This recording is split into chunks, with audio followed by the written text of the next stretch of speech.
Assalamualaikum warahmatullahi wabarakatuh. Perkenalkan saya Hanifah Sani, perwakilan dari kelompok 4. Di video ini kami akan menyajikan salah satu materi dari teori komunikasi dengan bab Group and Organizations. Manusia merupakan makhluk sosial. Artinya dalam kehidupan ini manusia tidak dapat hidup sendiri tanpa bantuan orang lain. Manusia membutuhkan orang lain. Dalam hal ini pastinya manusia memiliki naluri untuk membuat sebuah kelompok. Kelompok yang akan dibentuk biasanya dilatar belakangi oleh persamaan nasib dan tujuan. Slamet 2003 memiliki pemikiran bahwa kelompok merupakan dua orang atau lebih yang bersatu karena dilatar belakangi oleh persamaan nasib, tujuan, dan cita-cita dalam jangka waktu yang relatif panjang. Dan kan dalam Chandra mengutarakan 4 ciri utama kelompok, yaitu yang pertama, common motives leading to group interaction.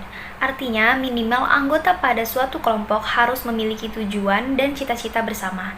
Yang kedua, members who are affected differently by their interaction. Artinya, saling memberikan pengaruh satu sama lain adalah keharusan dalam sebuah anggota kelompok. Yang ketiga adalah group structure with different degrees of status. Artinya, perbedaan tingkat atau status atau dapat disebut dengan istilah hierarki akan selalu ada dalam sebuah kelompok karena akan selalu ada pemimpin dan pengikut. Dan yang terakhir adalah standard norms and values. Artinya, pembentukan kelompok biasanya disertai dengan tingkah laku dan sistem nilai bersama karena kelompok dibentuk untuk meraih tujuan bersama. Henry Murray dan David McClellan serta McAdam dalam Daya Kisney berpendapat bahwa adanya dua motif sosial yang memotivasi seseorang untuk menjalin hubungan dengan orang lain, yaitu need of affiliation, yang artinya adalah kebutuhan berafiliasi. Definisinya adalah keinginan untuk mendapatkan kehangatan dan sokongan dalam hubungannya dengan orang lain, dan need of intimacy, kebutuhan akan hubungan intim. Artinya keinginan untuk memiliki hubungan yang erat, dekat, efektif, dan komunikatif. Seiring berjalannya waktu, sebuah kelompok akan berkembang menjadi sebuah organisasi. Organisasi adalah sebuah bentuk perhimpunan formal, berstruktur, dan tersinkronisasi dari kumpulan orang yang berkolaborasi untuk mencapai visi dan misi tertentu. Hasibuan 2011 120. Organisasi dapat dibagi menjadi dua jenis, yaitu organisasi dalam arti statis, yang artinya suatu hal yang tidak bergerak atau diam, dan organisasi dalam arti dinamis, yang artinya organisme sebagai suatu organ yang hidup, sebuah organisme yang dinamis atau prosedur kerjasama antara orang-orang yang terhimpun dalam sebuah tempat tertentu. Amerika Serikat adalah masyarakat yang mengunggulkan kelompok dan organisasi untuk menjalankan fungsi. Kelompok kecil dan komunikasi organisasi mempunyai kultur yang kaya dalam studi komunikasi. Beberapa pengembangan teoritis terjadi di bidang ini. Selain itu, perubahan politik, sosial, dan ekonomi telah mendorong kelompok-kelompok dan organisasi untuk melihat kontribusi mereka di seluruh dunia. Perusahaan dan organisasi mengalami transformasi yang signifikan di abad ke-21.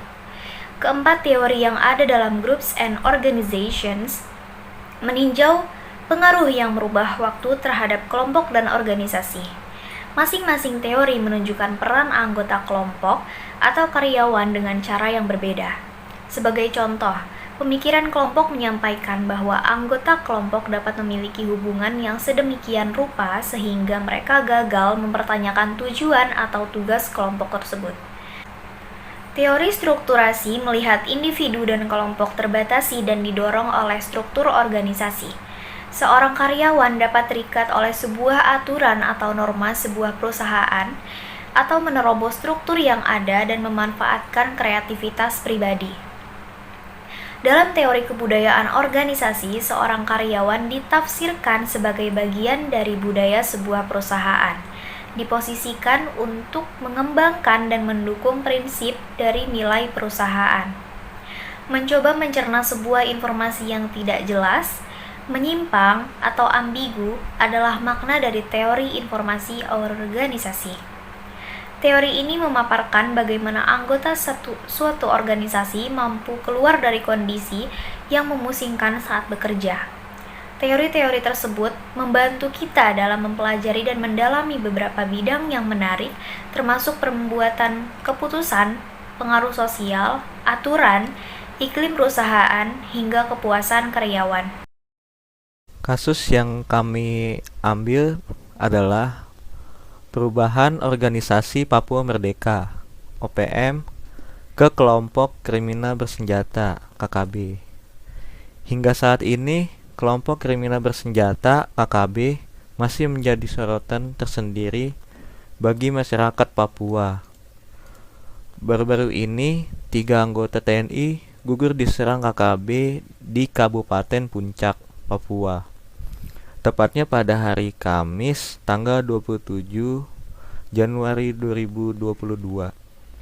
Kepala Penerangan Daerah Militer atau yang disingkat Kapendam 42 Cendrawasih Kolonel Inf Aksa Erlangga mengatakan bahwa selain membuat gugur personel tentara, serangan bersenjata yang dilakukan oleh kelompok separatisme itu juga membuat 1 personel militer mengalami kritis akibat tembakan.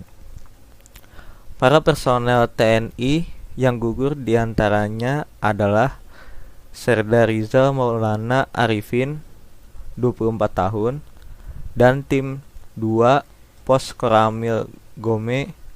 Kemudian ada Pratu Tupel Alomoan Baraza, 24 tahun, Tapakban tim 2 Pos Koramil Gome, dan Pratu Rahman Tomilawa, 24 tahun, Tapakban tim 3 Pos Koramil Gome. Sementara itu, personil TNI yang masih dalam perawatan medis adalah Pratu Saiful. Sejarah terbentuknya KKB diawali dengan sebuah kelompok yang dulunya dikenal dengan Organisasi Papua Merdeka atau yang disingkat OPM. OPM didirikan pada tahun 1965 untuk mengakhiri pemerintahan Provinsi Papua dan Papua Barat yang sebelumnya disebut Irian Jaya. Mereka berniat untuk melepaskan diri dari Indonesia. OPM pun kerap menyuarakan tentang referendum supaya bisa merdeka dari NKRI. Dalam memperjuangkan keinginan kelompok, mereka beberapa kali melakukan gerakan kriminal yang memakan korban jiwa. Oleh sebab itu, pemerintah kemudian berinisiatif untuk membentuk otonomi khusus bagi Papua dengan anggaran yang besar. Sayangnya, anggaran tersebut hanya digunakan oleh golongan elit saja, tidak sampai ke masyarakat luas. Hal itu kemudian memicu terjadinya gerakan perlawanan masif dari OPM dengan melakukan berbagai tindakan kejahatan. Salah satu aksi kriminal yang pernah dilakukan OPM adalah pada tahun 1996 saat mereka menawan sejumlah orang Eropa dan Indonesia yang terdiri dari grup peneliti dan kamp hutan. 2 sandera dari grup peneliti dibunuh, sementara yang lainnya dibebaskan.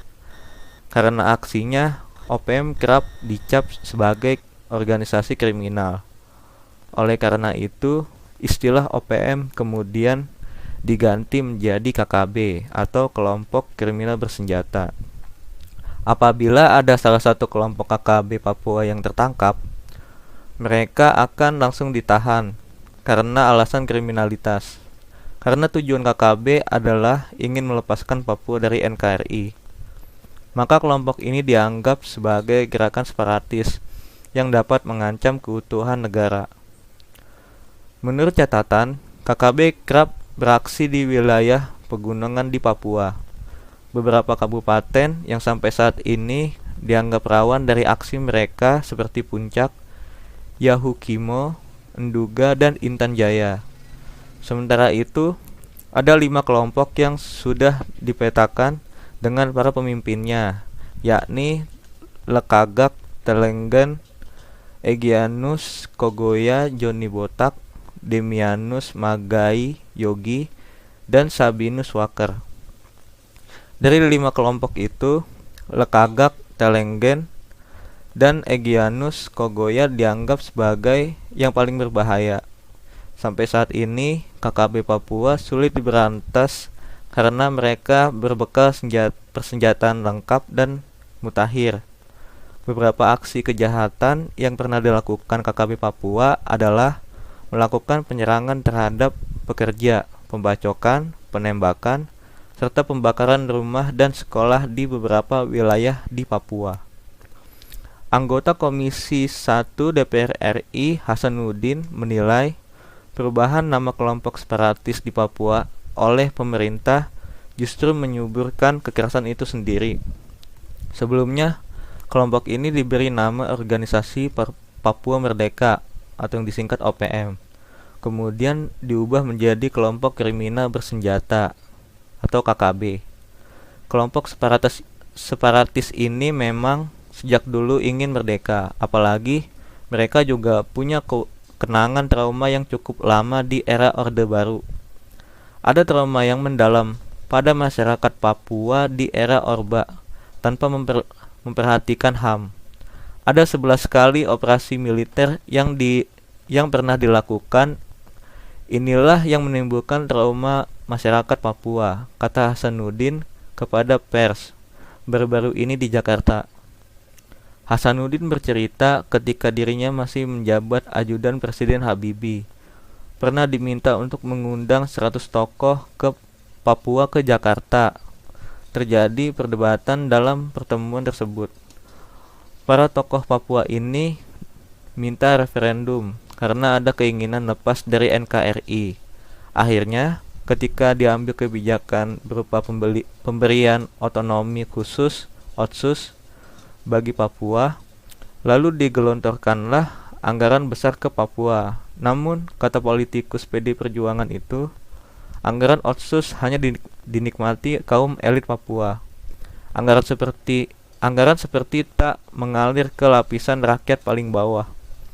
Masyarakat di bawah tetap sulit mendapatkan ubi jalar, sulit mendapatkan akses kesehatan, dan pendidikan juga tidak tersentuh.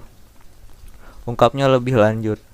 Ia menyesalkan mengapa istilah OPM diubah menjadi KKB. Dalam pandangannya, KKB hanyalah kelompok kriminal biasa. Padahal, lanjut Hasanuddin, mereka yang kebetulan tertangkap selalu menyuarakan Papua merdeka. Mereka tidak sekedar melakukan kriminal biasa. Menurut Hasanuddin, ada keinginan besar di balik setiap aksi kriminalnya selama ini. Perubahan istilah OPM ke KKB tersebut juga mengubah paradigma penanganan kaum separatis di Papua. Bila ada salah satu kelompok ini tertangkap, maka mereka lalu ditahan karena alasan kriminalitas. Tampak sekali, sambung legislator Jawa Barat 9 ini, ada penanganan yang tidak menyentuh akarnya. Ini bukan masalah kriminal, melainkan kedaulatan. Paradigma penanganannya pun harus diubah. Yang saya sesalkan, OPM berubah menjadi KKB. Ini kan sekedar kelompok kriminal. Mereka berbuat kriminal lalu ditahan. Selesai.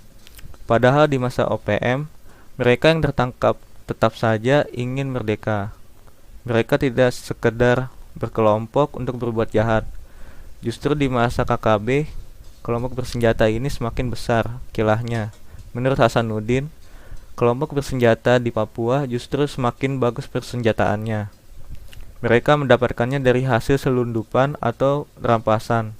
Kelompok ini memiliki 3 bagian penting, yaitu kampanye politik di dalam negeri untuk meminta dukungan ASN dan TNI atau Polri. Kampanye politik luar negeri yang menyuarakan kemerdekaan Papua kepada kedutaan-kedutaan asing. Dan bagian terakhir, kekuatan senjata, jelasnya bagaimanapun mereka adalah saudara kita. Ini tanggung jawab kita bersama menyelesaikan masalah Papua, kata Hasanuddin. Pokok bahasan yang pertama yang ada dalam Groups and Organizations adalah groupthink. Berpartisipasi dalam beberapa kelompok kecil merupakan sebuah fakta kehidupan. Untuk mempelajari sifat dari pengambilan keputusan dalam kelompok-kelompok kecil, Irving Janis dalam bukunya Victims of Groupthink tahun 1972 menjelaskan apa yang terjadi dalam beberapa kelompok di mana anggota kelompok sangat setuju satu sama lain. Menganalisis keputusan kebijakan luar negeri, Janis menekankan bahwa saat anggota kelompok memiliki nasib yang sama, ada tekanan besar menuju penyesuaian. Janis memberi label pola tekanan ini, yaitu groupthink, sebutan yang dengan cerdas dibentuk setelah kosakata yang ditemukan pada tahun 1984 oleh George Orwell. Sebagai contoh, doublethink atau pikir ulang. Groupthink atau pemikiran kelompok diartikan sebagai cara bermusyawarah yang digunakan oleh anggota kelompok pada saat keinginan mereka untuk kebulatan suara melampaui stimulus mereka untuk menilai seluruh rencana tindakan yang ada. Janis menekankan anggota kelompok yang berseteru seringkali terlibat dalam model musyawarah yang memerlukan persetujuan atau butuh semua orang untuk setuju. Janis percaya bahwa ketika beberapa kelompok yang sangat mirip dan serasi gagal meninjau sepenuhnya pendapat apapun yang berbeda, ketika mereka menahan konflik agar mereka dapat akur, atau ketika para anggota kelompok tidak memikirkan semua solusi, mereka cenderung merutuk. Dalam pertumbuhan groupthink, Janis menelaah 5 hal yang sangat penting secara nasional. Yang pertama, kebijakan kesiagaan Angkatan Laut Amerika Serikat di Pearl Harbor pada tahun 1941. Yang kedua, keputusan untuk mengejar tentara Korea Utara di wilayahnya sendiri oleh Presiden Eisenhower. Yang ketiga, keputusan Presiden Kennedy untuk menyerang Kuba di Teluk Babi, tidak lama setelah Fidel Castro mendirikan pemerintahan komunis. Yang keempat, keputusan untuk melanjutkan Perang Vietnam oleh Presiden Johnson. Dan yang kelima, penutupan gerbang air oleh Presiden Nixon. Janis berpendapat bahwa setiap keputusan kebijakan yang dibuat oleh presiden dan tim penasihatnya, dan karena setiap kelompok berada di bawah tekanan, mereka tergesa-gesa dan membuat keputusan yang tidak akurat. Menurut Janis, anggota kelompok gagal untuk memperhitungkan peringatan yang ada dan prasangka serta ambisi mereka untuk selaras mengungguli penilaian kritis dari keputusan mereka sendiri.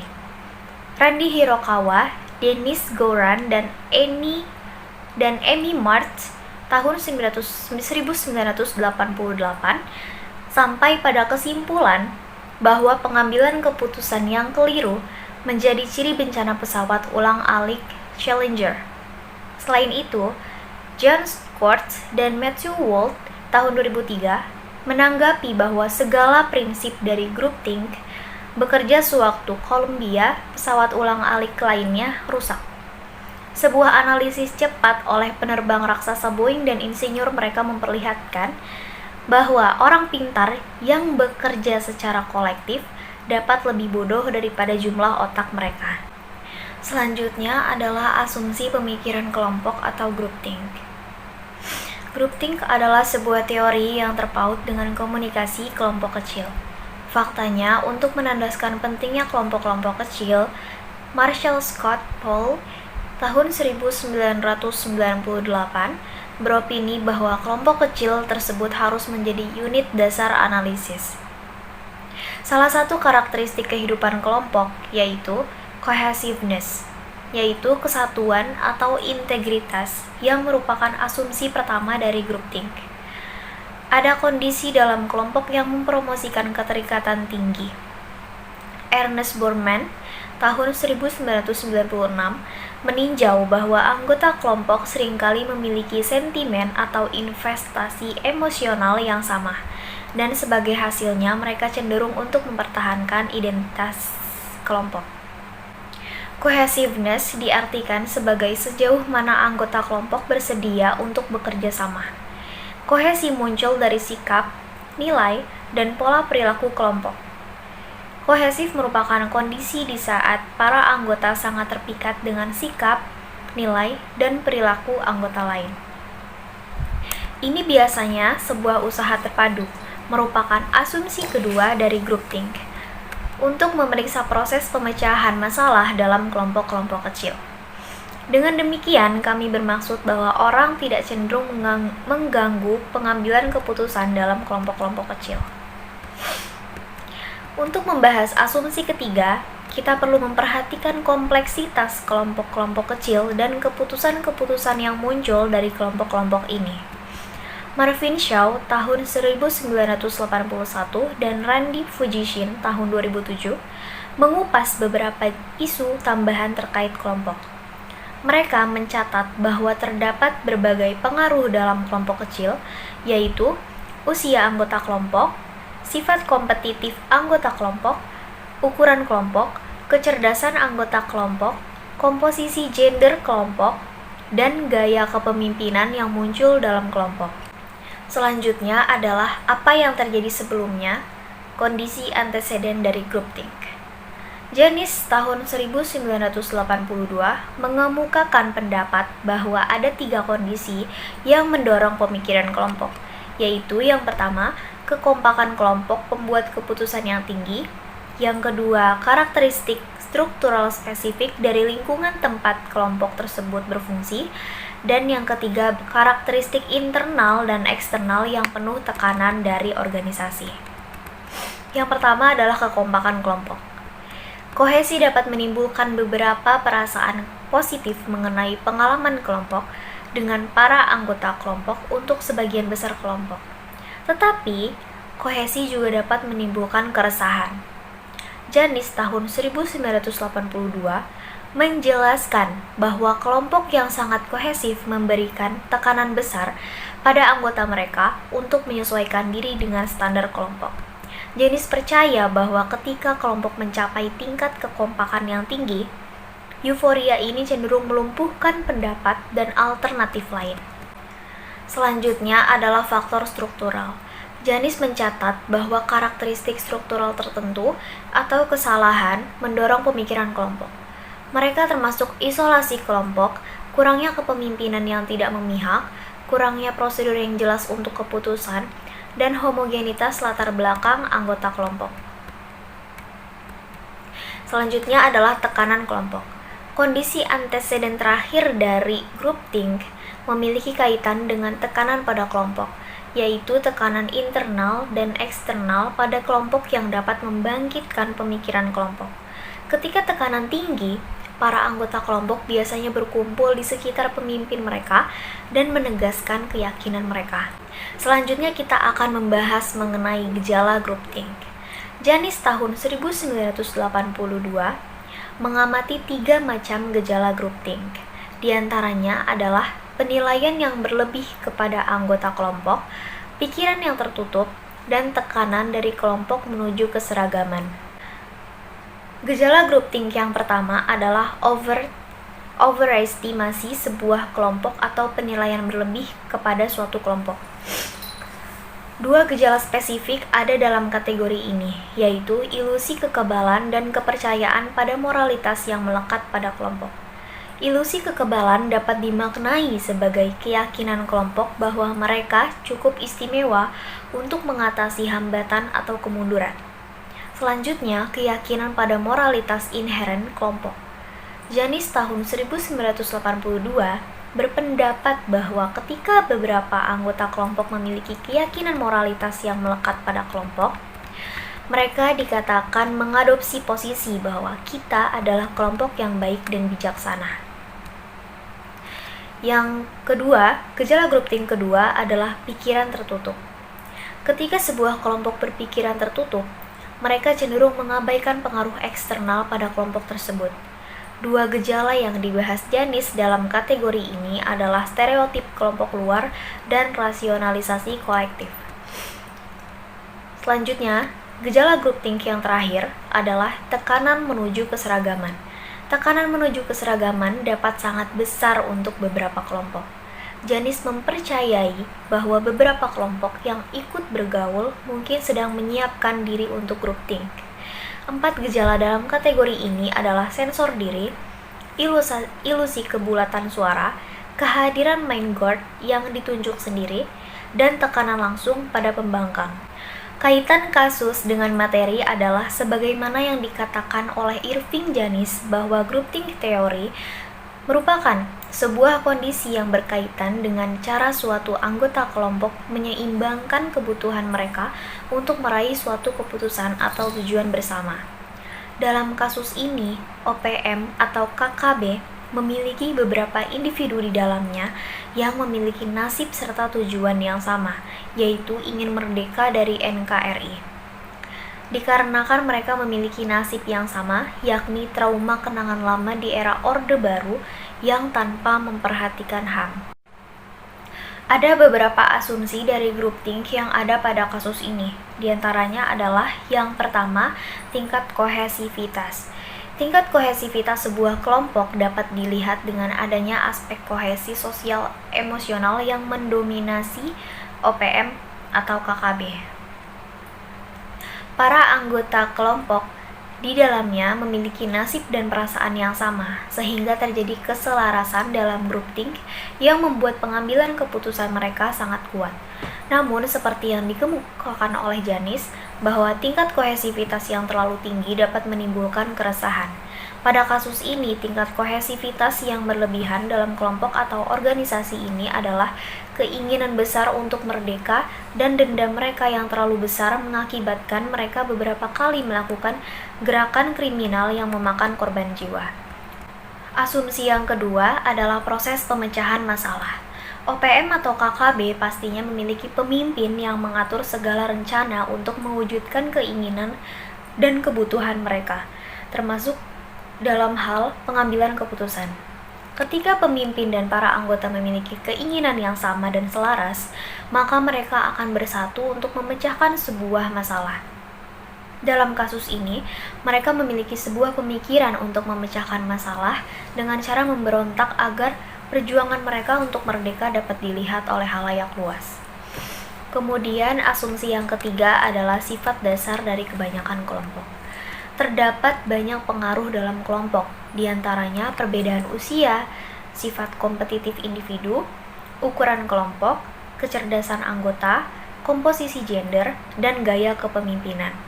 Hal-hal tersebut dapat memicu terjadinya perbedaan pendapat atau bahkan konflik yang dapat menghambat tujuan bersama. Namun, kembali pada dua asumsi yang sebelumnya, yaitu tingkat kohesivitas dan proses pemecahan masalah. Jika dua asumsi tersebut terlaksana dengan baik, maka tujuan akan tercapai dengan efisien. Manusia sebagai makhluk sosial tentunya membutuhkan bantuan dari orang lain. Nah, biasanya manusia-manusia ini memiliki kesamaan nasib dan juga kesamaan tujuan yang akhirnya melatar belakangi pembentukan sebuah kelompok dan organisasi. Nah, pembahasan yang kedua ini kan mengenai structuration theory. Dalam teori strukturasi ini, kelompok dan organisasi tentunya menciptakan sebuah struktur yang mana nantinya akan sebagai aturan dan sumber daya dari organisasi tersebut. Kemudian ini kan ada fungsinya juga nih dari teori strukturasi. Nah, tapi sebelum ke teori strukturasi ini, aku mau menjelasin dulu fungsi dari strukturasi itu sendiri itu apa. Nah, yang pertama ini, strukturasi memberikan landasan yang berguna untuk memeriksa dampak aturan dan sumber daya terhadap keputusan kelompok atau organisasi. Yang kedua, membantu menjelaskan bagaimana aturan ini diubah dan dikonfirmasi melalui interaksi. Dan yang terakhir, yang ketiga ini, strukturasi ini bersifat komunikatif. Dikutip dari Modav et al. Tahun 2008, bicara adalah sebuah tindakan. Jika struktur dihasilkan melalui interaksi, maka komunikasi menjadi lebih dari sekadar tindakan. Selanjutnya ini ada kutipan juga dari David Seibold dan Karin Kroman Meyers tahun 2006 berpendapat bahwa institusi sosial ini perlu diorganisasikan di sekitar proses dan praktik interaksional ini perlu disebarluaskan dengan cara menyebarkan informasi, mengalokasikan sumber daya, kemudian ada menyelesaikan tugas, membuat pilihan, dan mengelola ketidaksepakatan. Nah, hal-hal baru tadilah yang menjadi fokus dari teori strukturasi ini. Selanjutnya, dalam teori strukturasi ini terbagi menjadi dua. Yang pertama itu ada asumsi teori strukturasi, dan yang kedua ada elemen dari teori strukturasi. Nah, aku pengen membahas dari asumsi teori strukturasi ini dulu. Pertama itu kan asumsi teori strukturasi ini menyatakan atau menjelaskan bahwasannya kelompok dan organisasi diproduksi dan direproduksi melalui penggunaan aturan sumber daya. Dalam menggarisbawahi asumsi ini, Giddens mengusulkan bahwa setiap tindakan menghasilkan produksi sesuatu yang baru. Asumsi yang kedua, aturan komunikasi maksud saya berfungsi sebagai media dan hasil dari interaksi. Nah, menggarisbawahi asumsi yang kedua ini, teori strukturasi adalah gagasan bahwa aturan secara bersamaan memberikan pedoman dan membatasi perilaku dari sebuah kelompok ataupun organisasi. Mencatat pentingnya aturan organisasi, saya mengutip dari Catherine Miller tahun 2005, yang mana beliau berpendapat bahwa aturan bertindak sebagai resep untuk kehidupan sosial. Dalam hal itu yang dimaksud adalah prosedur yang dapat memberikan atau dapat digeneralisasikan tentang bagaimana menyelesaikan sesuatu. Nah, beberapa aturan lebih diutamakan daripada yang lain, dan sejarah ini mempengaruhi tindakan yang diberlakukan. Maksudnya itu apa?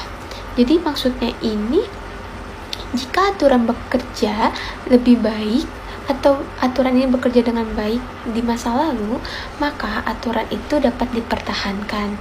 Nah, sebaliknya, jika aturan ini tidak bekerja lebih baik, maka aturan itu akan diubah.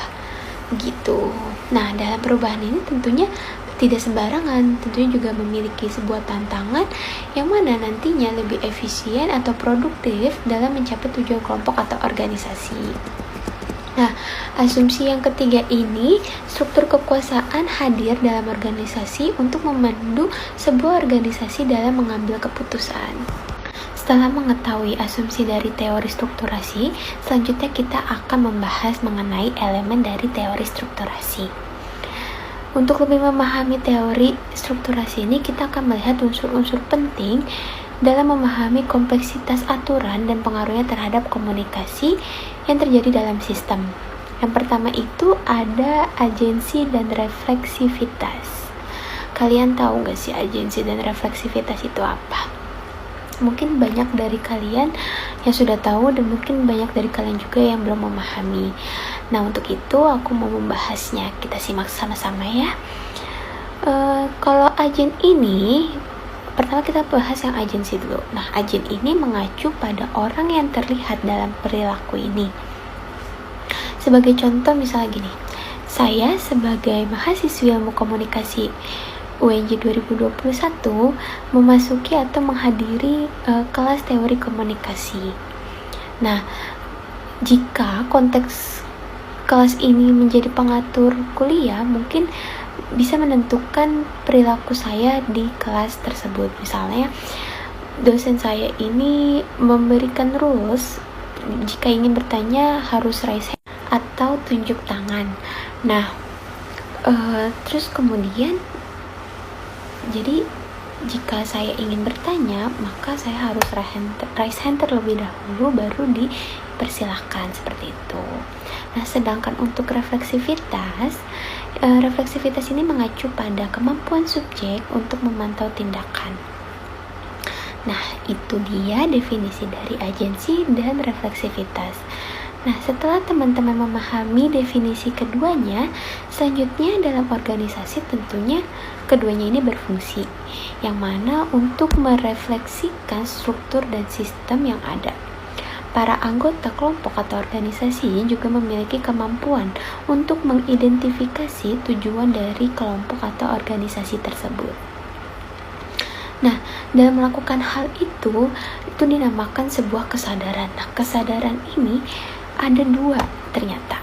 Kesadaran ini terjadi pada dua tingkat, yang mana ada kesadaran diskursif dan yang kedua ada kesadaran praktis. Nah, apa sih kesadaran diskursif dan kesadaran praktis itu? Nah, selanjutnya mau aku bahas nih. Kesadaran diskursif yang pertama itu mengacu pada kemampuan seseorang untuk menyatakan pemikirannya dalam bahasa yang dapat dibagikan dengan anggota lainnya.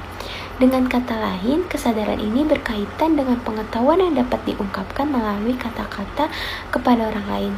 Dalam arti ini komunikasi verbal gitu, teman-teman. Selanjutnya, kesadaran yang kedua ialah kesadaran praktis. Kesadaran ini mengacu pada tindakan, perilaku, ataupun perasaan yang tidak dapat diungkapkan dengan kata-kata. Nah, dalam arti mungkin ini bisa diungkapkan dengan body language, terus eye contact, terus ekspresi muka. Dalam arti ini komunikasi non-verbal. Seperti itu, teman-teman. Kemudian, dari pernyataan kedua kesadaran tersebut, Modav et al. Tahun 2008 menyatakan bahwa beberapa perasaan mudah dijelaskan individu dengan kata-kata dalam arti kesadaran diskursif, sementara pengalaman, perilaku, perasaan yang tidak dapat diungkapkan dengan kata-kata yang tadi sudah saya sebutkan itu dinamakan kesadaran praktis. Nah, yang kedua selanjutnya itu ialah dualitas struktur aturan. Menurut prinsip dualitas struktur aturan, anggota organisasi atau kelompok ini bergantung pada aturan dan sumber daya, yang mana nantinya untuk memandu keputusan mereka tentang tindakan yang akan mereka gunakan dalam berkomunikasi. Nah, dalam teori strukturasi ini juga mengajarkan bagaimana aturan itu dibentuk. Jadi, teori strukturasi ini kan mengajarkan bagaimana aturan itu dibentuk. Dalam arti kayak daripada melihat aturan ini sebagai pedoman ketat yang harus dilaksanakan, aturan ini lebih berguna untuk melihatnya sebagai instruksi manusia. Maksud saya instruksi manual bagaimana tujuan itu dicapai. Nah, selanjutnya dalam sumber daya ini juga mengacu pada kekuatan yang dibawa individu ke kelompok atau organisasi. Dalam sumber daya ini terbagi menjadi dua jenis. Yang pertama itu ada sumber daya alokatif dan yang kedua sumber daya otoratif. Apa sih sumber daya kedua itu? Jadi di sini yang membedakan sumber daya tersebut ialah sumber daya alokatif ini sumber yang mengacu pada bantuan material yang dihasilkan sebuah organisasi untuk membentuk kelompok untuk mencapai tujuannya. Sedangkan sumber daya otoratif ini mengacu pada karakteristik interpersonal yang digunakan selama interaksi komunikasi. Nah, teman-teman, tadi aku sudah menjelaskan terkait definisi teori strukturasi, terus fungsi dari strukturasi itu sendiri, kemudian ada pembagian asumsi dan elemen dari teori strukturasi, terus barusan tadi juga ada pembagian sumber daya. Nah, selanjutnya kita masuk ke kaitan kasus dengan subbab ini, yaitu structuration theory. Nah, kasus yang kami ambil ini kan adalah perpindahan organisasi Papua Merdeka ke kelompok kriminal bersenjata. Nah, OPM ini berpindah menjadi KKB.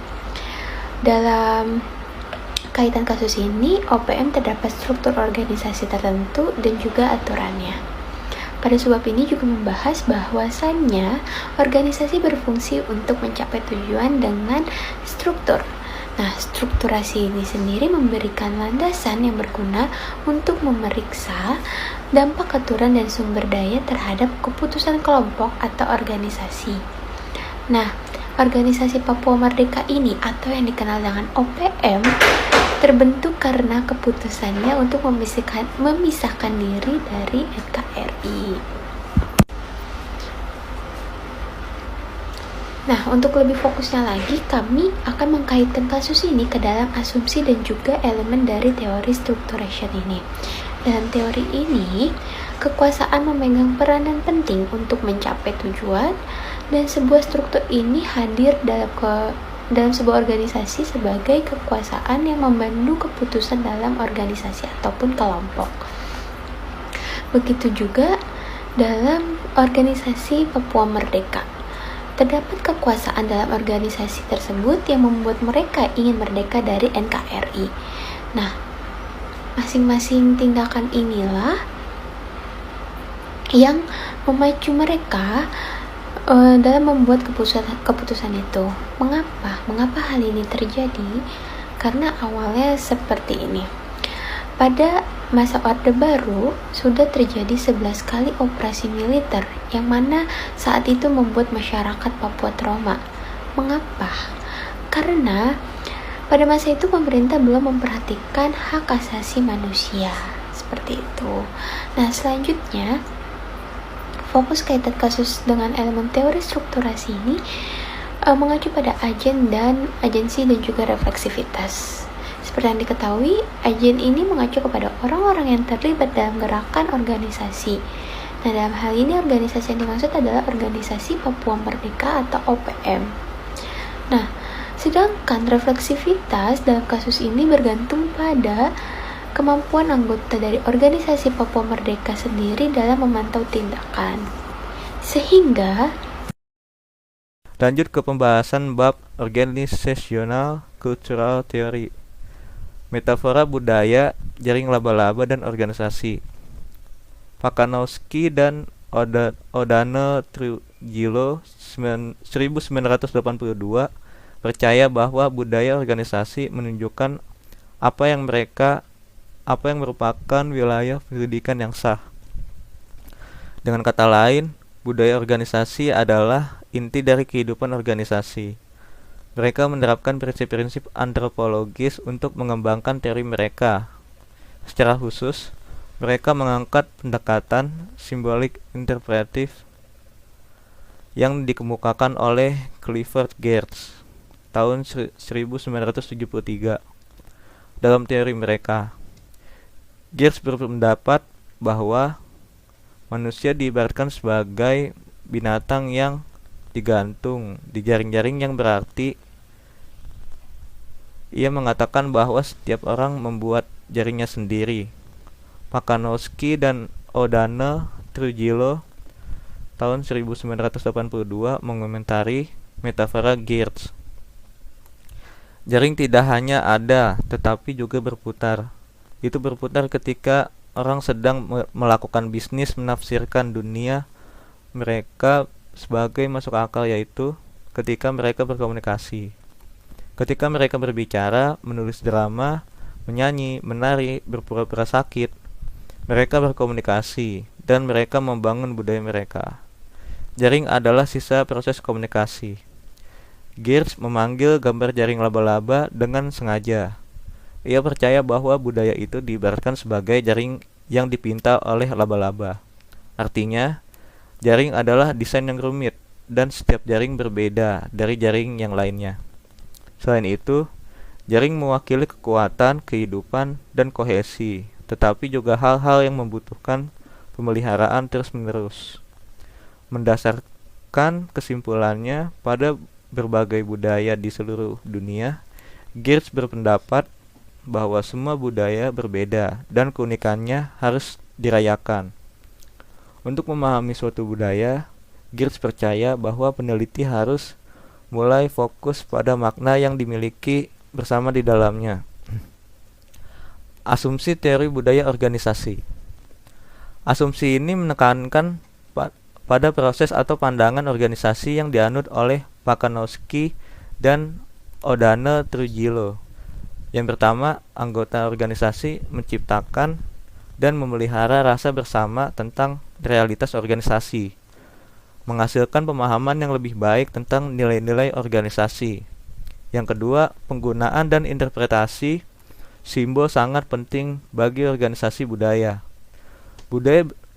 Yang ketiga, budaya bervariasi di seluruh organisasi dan interpretasi tindakan dalam budaya ini bervariasi. Nah, di sini ada tabel 2.1 simbol budaya organisasi. Di sini ada kategori umum, ada simbol fisik, terus ada simbol perilaku, ada simbol verbal. Di sini juga ada jenis atau contoh kasusnya. Ada seni, desain, logo, bangunan, dekorasi, pakaian, penampilan, benda material. Selanjutnya ada upacara, ritual, tradisi, adat, hadiah, hukuman. Selanjutnya ada anekdot, lelucon, jargon, nama, panggilan, penjelasan, cerita, mitos, sejarah, metafora. Pemahaman etnografi meletakkannya di atas tebal. Geertz pada tahun 1973 berpendapat bahwa untuk memahami suatu budaya, seseorang harus melihatnya dari sudut pandang anggotanya. Etnografi adalah metodologi kualitatif yang mengungkap dan menafsirkan artefak, cerita, ritual, dan praktik untuk mengekspresikan makna dalam suatu budaya. Dalam tulisannya, Geertz tahun 1973 menyimpulkan bahwa etnografi adalah semacam deskripsi yang tebal atau penjelasan tentang lapisan-lapisan makna yang rumit yang mendasari budaya. Geertz tahun 1983 menunjukkan bahwa metodologi kualitatif ini tidak setara dengan berjalan 1 mil di sepatu mereka yang dipelajari. Geertz menyarankan bahwa keseimbangan harus dicapai antara alami mengamati dan merekam perilaku dan mengintegrasikan nilai-nilai peneliti ke dalam proses kinerja komunikatif. Pertunjukan ritual Pakanowski dan O'Donnell Trujillo tahun 1982 berpendapat bahwa anggota organisasi melakukan kinerja komunikasi tertentu yang menghasilkan budaya organisasi yang unik.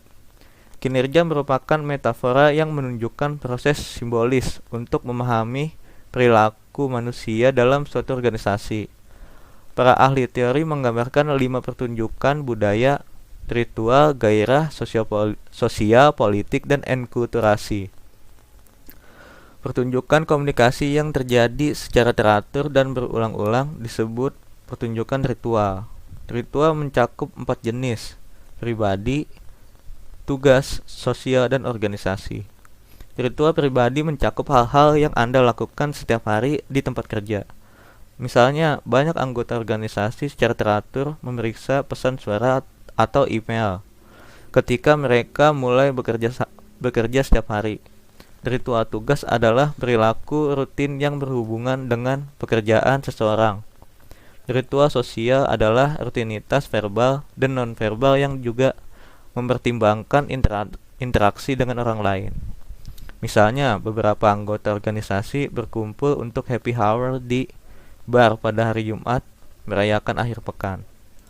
Pertunjukan gairah, kisah-kisah organisasi yang anggotanya dengan antusias berhubungan dengan orang lain disebut pertunjukan gairah. Seringkali orang-orang dalam organisasi menjadi bersemangat untuk bercerita. Pertunjukan sosial. Pertunjukan sosial adalah perpanjangan umum dari kesopanan, dan kesopanan yang digunakan untuk mendorong kerjasama di antara anggota organisasi. Pertunjukan politik. Ketika budaya organisasi mengkomunikasikan kinerja politik, mereka menjalankan kekuasaan atau kontrol. Mendapatkan dan mempertahankan kekuasaan dan kontrol adalah ciri kehidupan perusahaan Amerika Serikat. Bahkan, beberapa orang mungkin berpendapat bahwa kekuasaan dan kontrol meliputi kehidupan organisasi. Ketika anggota organisasi terlibat dalam pertunjukan politik, mereka pada dasarnya mengkomunikasikan keinginannya untuk mempengaruhi orang lain. Pertunjukan enkulturasi. Kinerja enkulturasi mengacu pada bagaimana anggota memperoleh pengetahuan dan keterampilan untuk menjadi anggota organisasi yang berkontribusi. Pertunjukan ini mungkin berani atau halus, dan mereka menunjukkan kompetensi anggota dalam suatu organisasi. Integrasi, kritik, dan penutup. Teori budaya organisasi diartikulasikan oleh Pakanowski dan Odana Trujillo terus memberikan dampak signifikan pada teori dan penelitian komunikasi organisasional. Untuk menilai keefektifan teori, 3 kriteria: konsistensi logis, utilitas, dan heurisme. Konsistensi logis. Konsistensi logis mengacu pada gagasan bahwa teori harus mengikuti urutan logis dan mempertahankan konsistensi sejak awal. Pakanowski dan Odana Trujillo berusaha untuk tetap setia pada keyakinan mereka bahwa budaya organisasi itu kaya dan beragam. Mereka percaya bahwa kita perlu mulai memahami budaya organisasi dengan memahami kinerja komunikasi anggota kita. Utilitas. Teori ini berguna karena informasinya dapat diterapkan ke hampir semua karyawan di organisasi. Pendekatan ini masuk akal karena banyak informasi teoritis, simbol, cerita, ritual, dan lain-lain secara langsung berkaitan dengan bagaimana karyawan bekerja dan bagaimana mereka mengidentifikasi dengan lingkungan kerja mereka. Para peneliti telah membuat teori tersebut lebih berguna dan praktis karena pekerjaan para ahli teori didasarkan pada organisasi nyata dengan karyawan nyata. Heurisme. Daya tarik teori budaya organisasi sangat luas dan teori heuristik lahir. Para peneliti telah memfokuskan penelitian mereka pada beberapa tema teoritis mendasar yang meneliti lingkungan kampus universitas dan peran gender.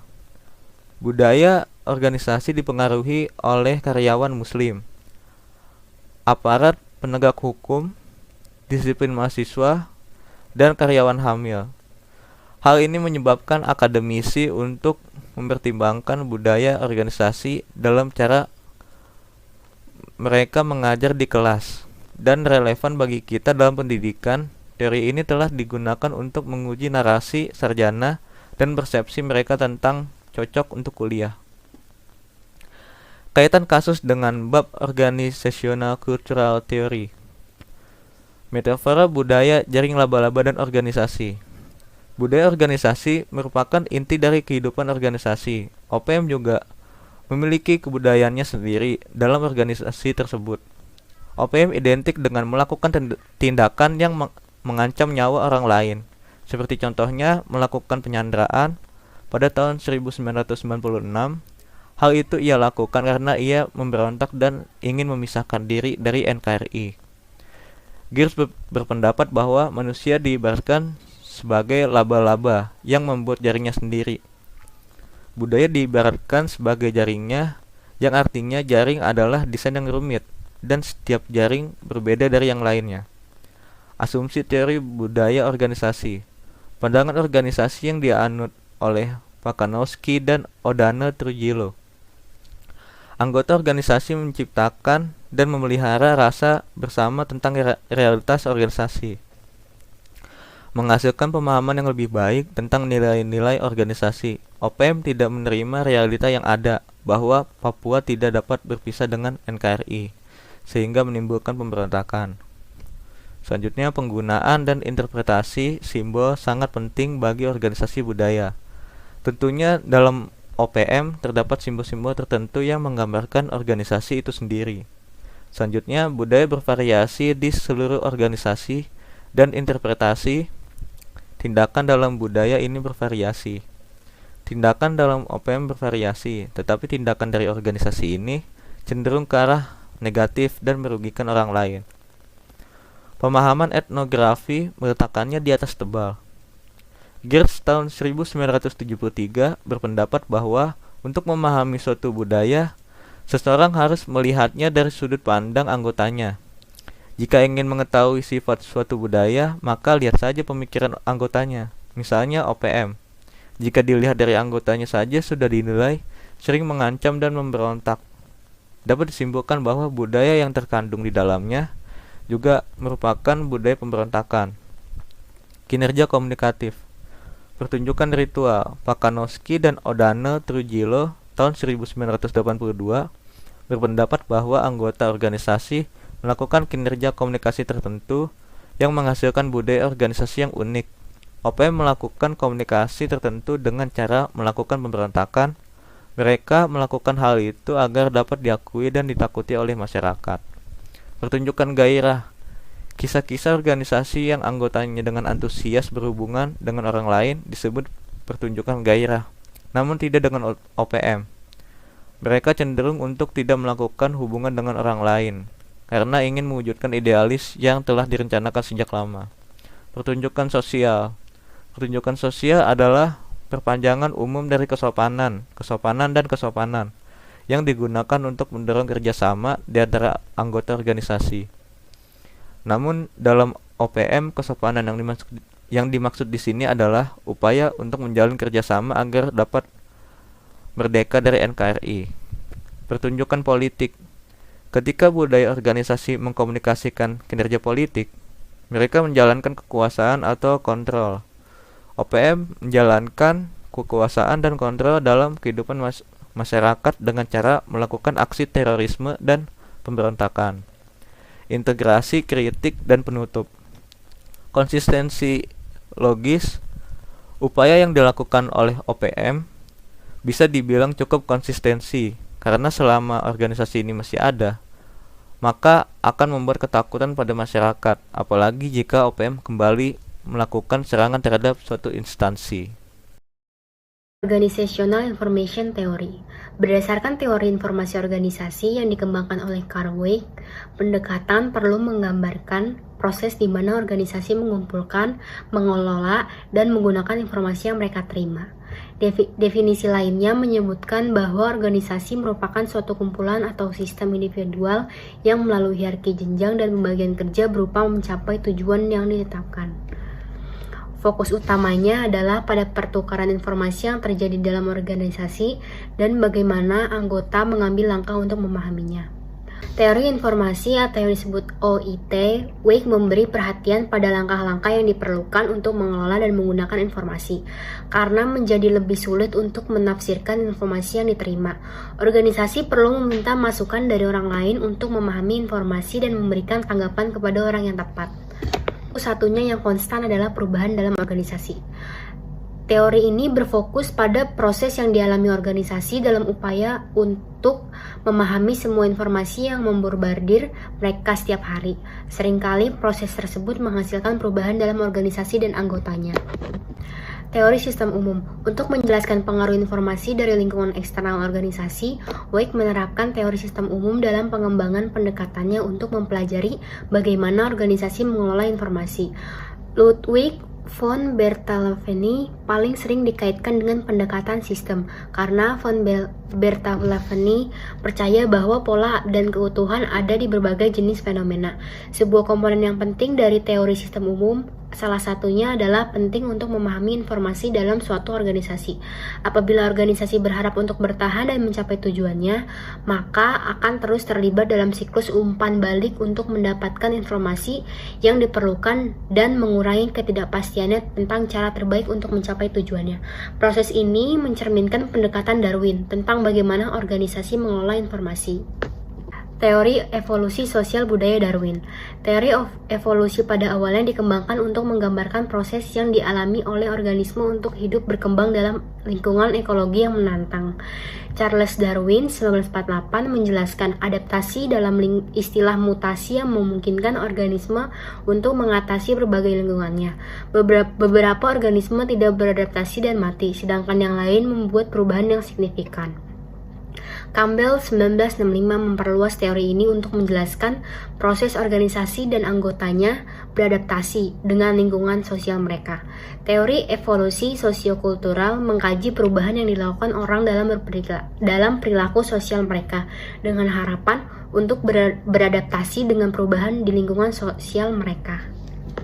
Weick menjelaskan proses yang dialami organisasi dalam menyesuaikan diri dengan berbagai tekanan informasi terhadap evolusi sosiokultural. Tekanan-tekanan ini bisa menjadi hasil dari informasi yang berlebihan. Meskipun pendekatan evolusi berguna dalam menggambarkan adaptasi yang diperlukan untuk proses informasi. Asumsi teori informasi organisasi. Teori informasi organisasi adalah salah satu cara untuk menjelaskan bagaimana organisasi memahami informasi yang tidak dimengerti. Teori informasi organisasi ini berfokus pada proses pengorganisasian anggota organisasi untuk mengolah informasi, daripada berfokus pada struktur organisasi itu sendiri. Sejumlah asumsi yang mendasari teori ini yaitu 1. Organisasi manusia ada dalam sebuah lingkungan informasi. 2. Informasi yang diterima sebuah organisasi berbeda dalam hal ketidakjelasannya. 3. Organisasi manusia terlibat di dalam pemrosesan informasi untuk mengurangi ketidakjelasan informasi. Ketiga, asumsi ini menyatakan bahwa organisasi bergantung pada informasi dan lingkungan informasi sebagai sesuatu yang berbeda dari lingkungan fisik, karena keberadaan organisasi dapat menimbulkan ketidakjelasan informasi sehingga organisasi melalui aktivitas kerjasamanya untuk membuat informasi yang diterimanya bisa dipahami. Kunci dan konseptualisasi informasi. Teori informasi organisasi berisi sejumlah konsep kunci yang penting untuk pemahaman teori. Lingkungan informasi, jumlah total. Lingkungan informasi merupakan bagian integral dari teori WIC. Lingkungan informasi adalah konsep inti dalam memahami bagaimana organisasi dibentuk. Dalam teori informasi organisasi, aturan mengacu pada pedoman yang telah ditetapkan organisasi untuk menganalisis ketidakjelasan pesan serta untuk memandu tanggapan terhadap informasi.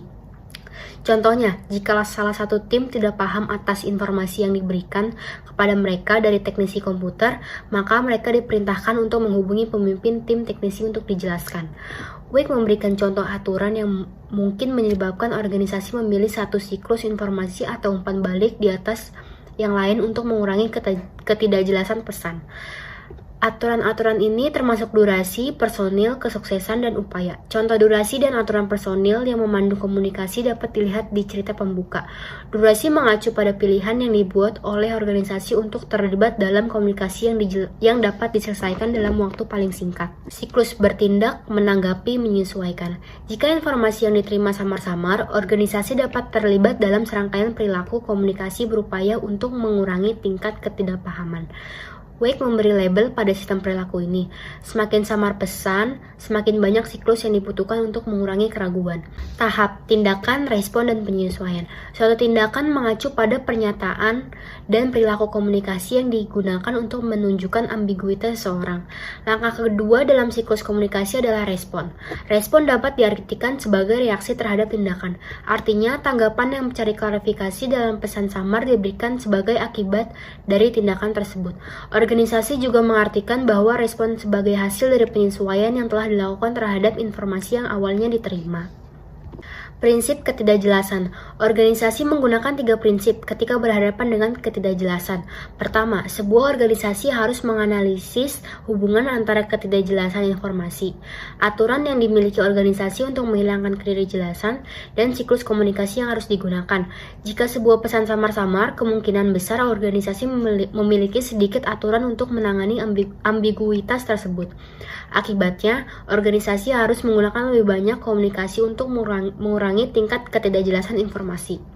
Prinsip kedua yang diusulkan oleh WIC 1979 berkaitan dengan asosiasi antara jumlah aturan yang dibutuhkan dan jumlah siklus yang bisa digunakan untuk mengurangi ketidakpahaman.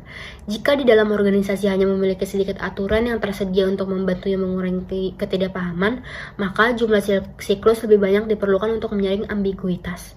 Prinsip ketiga yang diusulkan oleh WIC menggunakan bahwa hubungan langsung antara jumlah siklus yang digunakan dan jumlah ketidakjelasan yang tersisa. Semakin banyaknya siklus yang digunakan untuk memperoleh informasi tambahan dan membuat penyesuaian, maka semakin banyak ketidakjelasan yang dihilangkan. Mengurangi ketidakjelasan, mencoba menggunakan informasi. Menurut WIC 1995, organisasi berkembang melalui 3 tahap dalam upaya untuk mengintegrasikan aturan dan siklus sehingga informasi lebih mudah dipahami. Pemberlakuan menetapkan pentingnya pesan. Pemberlakuan mengacu pada bagaimana informasi itu akan diterima oleh organisasi. Andrew Herman 2007 mengemukakan bahwa pemberlakuan dimulai dengan bracketing atau pembikaian pesan di lingkungan oleh seorang individual. Selama tahap ini, organisasi harus menganalisis input yang diterima untuk menentukan jumlah ketidakjelasan yang ada dan untuk memberikan makna pada informasi tersebut. Wake percaya bahwa salah satu afiliasi dari pemberlakuan adalah sense making, atau upaya untuk menciptakan pemahaman dalam situasi yang kompleks dan tidak pasti. Bagi Wake, sense making mencakup penempatan item ke dalam kerangka kerja, pemahaman, redressing kejutan, membangun makna, berinteraksi dalam mengejar saling pengertian, dan pola-pola. Seleksi menafsirkan input. Pada tahap ini, organisasi harus menggunakan berbagai aturan dan siklus untuk menginterpretasikan input baru dalam lingkungan informasinya. Jika informasi masih ambigu, organisasi harus melihat dan menentukan tambahan yang dapat mengurangi ambiguitas. Retensi. Ingatan hal-hal kecil. Pada tahap retensi, organisasi menyimpan informasi untuk digunakan. Tahap ini mengharuskan organisasi melihat apa yang harus dihadapi dan apa yang harus diabaikan. Jika aturan itu bermanfaat dalam membantu organisasi dalam mengurangi ketidakjelasan, kemungkinan besar aturan siklus akan digunakan untuk mengarahkan organisasi dalam mengambil keputusan di masa yang akan datang. Integrasi kritik dan penutupan. Teori informasi organisasi Carl Wake telah diidentifikasikan sebagai kerangka teori yang kuat untuk menjelaskan bagaimana organisasi memahami informasi yang mereka terima. Wake menekankan pentingnya interaksi manusia dalam proses informasi. Dengan demikian, memusatkan komunikasi sebagai fokus utama dari kisi-kisi teoritis. Konsistensi logis. Teori Wake terlihat gagal dalam uji konsistensi logis. Namun para ahli organisasi mencatat bahwa kita bingung dan memikirkan resah, dan umumnya memilih, memanipulasi, dan mengubah makna untuk menghasilkan interpretasi situasi. Kritik tambahan yang memfokuskan masalah konsistensi logis adalah bahwa teori informasi organisasi memandang organisasi sebagai unit statis dalam masyarakat. Eric Eisenberg 2007 mengatakan kontribusi paling berharga Wake adalah desakannya pada sentralisasi bahasa dan komunikasi dalam konstruksi realitas organisasi, dan fokusnya yang berkelanjutan pada komunikasi sebagai situs untuk meningkatkan pemahaman kita tentang kognisi budaya dan interaksi sosial. Utilitas teori difokuskan kepada proses komunikasi. Hal ini sangat bermanfaat dalam memahami anggota organisasi yang terlibat dalam upaya kolaboratif dengan lingkungan internal dan eksternal untuk memahami informasi yang mereka terima. Heurisme. Teori informasi organisasi bersifat heuristik dan telah mendorong pada diskusi ilmiah. Charles Benz 1989 mengamati bahwa dalam hal pengaruh Wake pada penelitian secara keseluruhan, tidak mengherankan bahwa berbagai sarjana mengambil konsep perorganisasian langsung dari Wake atau mengintegrasikannya ke dalam penelitian mereka yang sedang berlangsung. Wake sangat berpengaruh dalam komunikasi organisasi. Teori informasi organisasi terus menarik para ahli teori dan praktisi yang tertarik pada persimpangan organisasi pesan dan orang. Kaitan materi teori informasi organisasi dengan kasus adalah pembahasan teori informasi organisasi, yaitu menjaga kelangsungan hidup organisasi tersebut. Teori ini menekankan bagaimana individu mengumpulkan, mengelola, dan menggunakan informasi. Seluruh organisasi pastinya menggunakan teori informasi organisasi untuk kelompoknya, termasuk OPM atau KKB. Dalam melancarkan tujuannya, OPM atau KKB pastinya membutuhkan berbagai informasi untuk dikelola para anggota kelompoknya agar tidak terjadi keracuan dalam menjelaskan tujuannya. Dikutip dari buku pengantar teori komunikasi, analisis dan aplikasi, karya Richard Weiss dan Lian H. Turner, sejumlah asumsi yang mendasar teori ini adalah sebagai berikut. A. Organisasi manusia berada di dalam lingkungan informasi, di mana organisasi bergantung pada informasi agar berfungsi dengan efektif dan mencapai tujuan. Pada poin ini, penting untuk OPM atau KKB berada di dalam lingkungan informasi agar mudah mengakses segala informasi yang dibutuhkan untuk kepentingan kelompok. B. Informasi yang diterima organisasi berbeda dalam tingkat equivokalitasnya atau ketidakpastian. Ketidakpastian yang dimaksud adalah ambiguitas dalam hal informasi yang diterima anggota organisasi. Pada poin ini, setiap organisasi atau kelompok pasti pernah mengalami ketidakpastian informasi yang menimbulkan keraguan di dalam kelompok, termasuk OPM atau KKB. Ketidakpastian tersebut dapat berasal dari ketidakjelasan sumber informasi atau kabar burung. C. Organisasi manusia terlibat dalam proses informasi untuk mengurangi ketidakpastian informasi. Untuk mengurangi ketidakpastian informasi, organisasi melakukan aktivitas kerja sama untuk membuat informasi yang diterima dan dipahami dengan jelas. Poin ini berkaitan dengan poin sebelumnya yang menyatakan bahwa ketidakpastian informasi pasti terjadi di setiap kelompok atau organisasi. Maka dari itu, organisasi seperti OPM atau KKB harus bekerja sama untuk mendapatkan informasi yang jelas demi keberlangsungan hidup kelompok. Perspektif penulis. Menurut pandangan kami sebagai penulis, manusia sejatinya ialah makhluk sosial. Sebagai makhluk sosial tentunya saling membutuhkan peran dari orang lain dan membentuk suatu kumpulan. Kumpulan itu bisa menjadi sebuah kelompok juga organisasi, yang mana keduanya adalah hal yang saling berkesinambungan. Kelompok sendiri biasanya terbentuk karena persamaan nasib, tujuan, dan cita-cita dalam jangka waktu yang relatif panjang. Seiring berjalannya waktu, sebuah kelompok akan berkembang menjadi suatu organisasi. Kami sebagai penulis mendefinisikan organisasi ini kumpulan dari beberapa kelompok. Tidak beda jauh dengan kelompok organisasi ruang lingkup lebih luas atau formal semi formal. Tersinkronisasi dan memilih struktur yang jelas demi mencapai visi misi. Organisasi dapat menjadi dua jenis, yaitu organisasi dalam arti statis atau suatu hal yang tidak bergerak atau diam, dan organisasi dalam arti dinamis atau organisme sebagai suatu organ yang hidup. Sebagai organisme yang dinamis atau prosedur kerja sama antara orang-orang yang terhimpun dalam sebuah tempat tertentu untuk menggapai tujuan bersama yang telah ditetapkan bersama.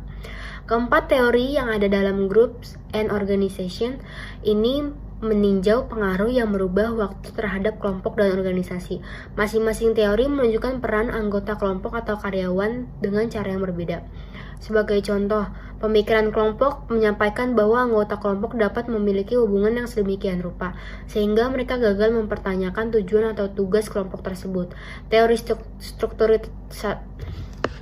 Teori strukturasi melihat individu dan kelompok terbatasi dan didorong oleh struktur organisasi. Seorang karyawan dapat terikat oleh sebuah aturan atau norma sebuah perusahaan atau menerobos struktur yang ada dan memanfaatkan kreativitas pribadi. Dalam teori kebudayaan organisasi, anggota ditafsirkan sebagai bagian dari budaya sebuah perusahaan, diposisikan untuk mengembangkan dan mendukung prinsip dan nilai kelompok atau organisasi, mencoba mencerna sebuah informasi yang tidak jelas, menyimpang, dan ambigu, atau makna dari teori informasi organisasi. Teori ini memaparkan bagaimana anggota suatu organisasi mampu keluar dari kondisi yang memusingkan saat menjalankan tugas.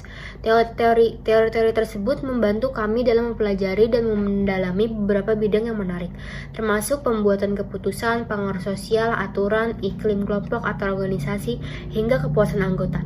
Dari keempat teori tersebut, masing-masing menjelaskan definisi dan asumsinya, sehingga kami dapat menyelesaikan studi kasus yang terjadi di Kabupaten Puncak, Papua, yang mana kasus tersebut terjadi karena adanya perubahan organisasi Papua Merdeka atau PM ke kelompok kriminal bersenjata atau KKB. Jadi, kami menyimpulkan bahwasannya setiap organisasi ataupun kelompok tentunya memiliki ciri-ciri dari organisasi itu sendiri. Nah, mengutip dari Duncan dalam Chandra mengutarakan 4 ciri utama kelompok.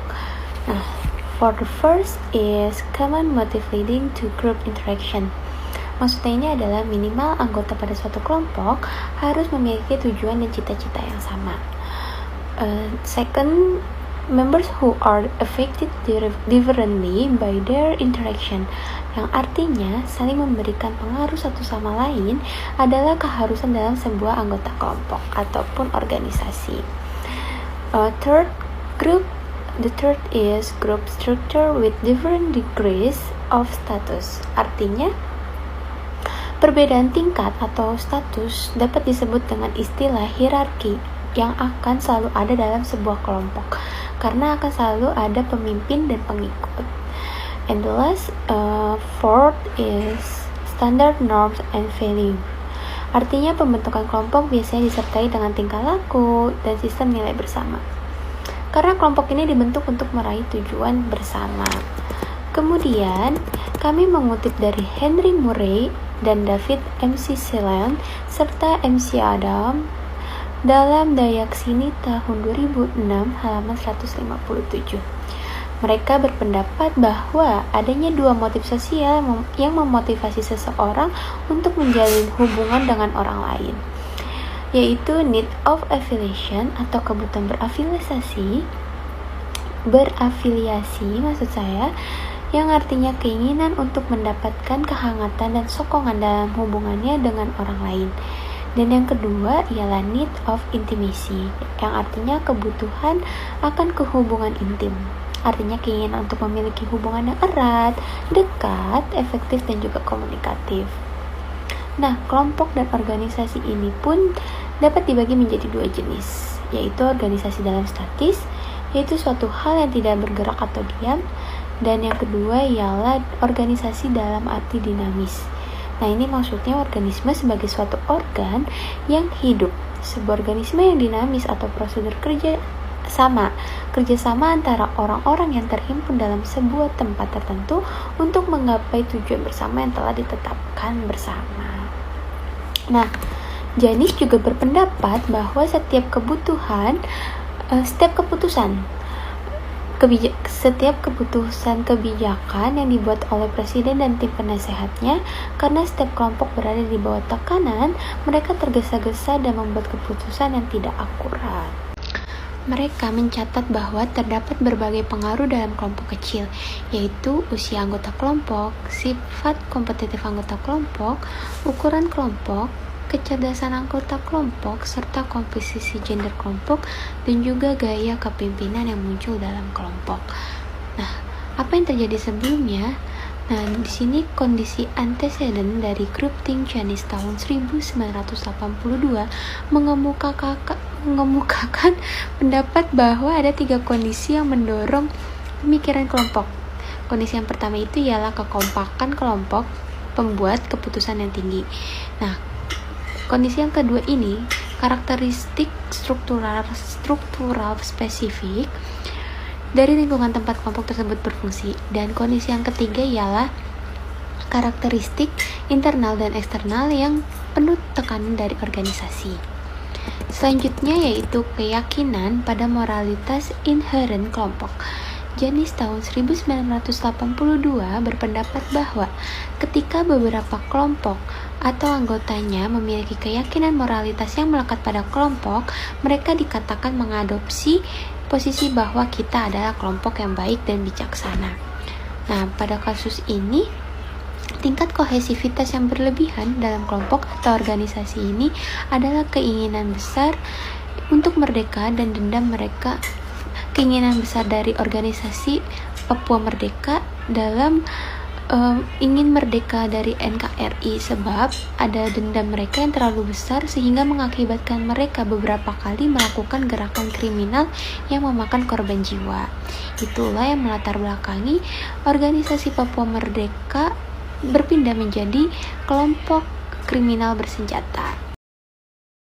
Makalah ini bermaksud atau ditujukan untuk setiap individu atau mahasiswa yang sebagian besar berperilaku dalam kelompok atau organisasi untuk mencapai tujuan bersama secara cepat, tepat, dan efisien.